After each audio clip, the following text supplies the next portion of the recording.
Church has a new pope. The election comes toward the end of the third day of balloting, and for the next hour the crowd before the basilica grows. Then the senior cardinal deacon, Cardinal Canali, appears to announce, "Habemus Papam, we have a pope, Angelo Giuseppe Cardinal Roncalli." A magnificent papal tapestry, the one used by Pius XII, is unfurled, evoking new cheers from the throng. Then he appears, Pope John the 23rd, the first sovereign pontiff to take the name John since the 14th century.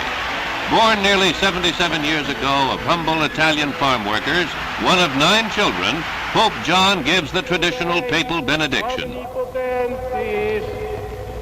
Patris et Filii et Spiritus Sancti descendat super vos et maneat semper.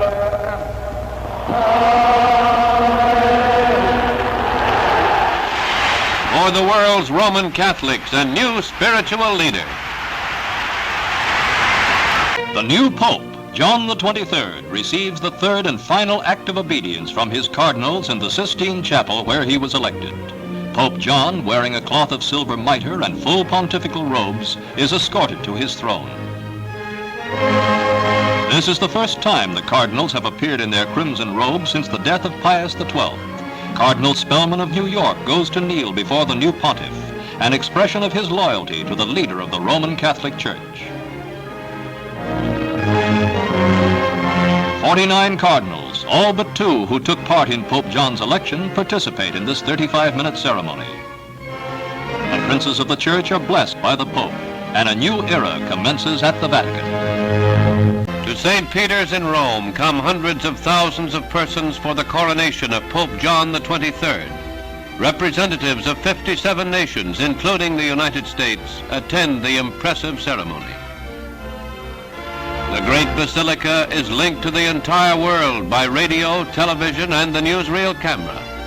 Pope John departs from the traditional Mass to read a sermon in which he says that above all, he wants to be a good shepherd. Then the 76-year-old pontiff is borne toward the balcony on St. Peter's Square. Throughout the 5-hour liturgic proceedings, Pope John is a forceful, incisive figure. Before the massed throng, he receives the triregnum. Cardinal Deacon Nicola Cardinal Canali says, "Receive the tiara adorned with 3 crowns, and know that thou art the Father of princes and of kings, Rector of the world on earth, and Vicar of our Savior Jesus Christ." The pealing of bells and a great cry from the crowd greets the crowning until the faithful receives a blessing from the 262nd Supreme Pontiff. Et Spiritus Sancti descendat super vos et maneat semper. The 3-tiered diadem dates back to the 13th century, but while the ceremony is one of splendor, the new Pope also is reminded, "Sic transit gloria mundi," so passes the glory of the world. The obvious friendliness of the new Pope also shines through the rites. So in November 1958, the coronation of a new spiritual leader for the world's Roman Catholics.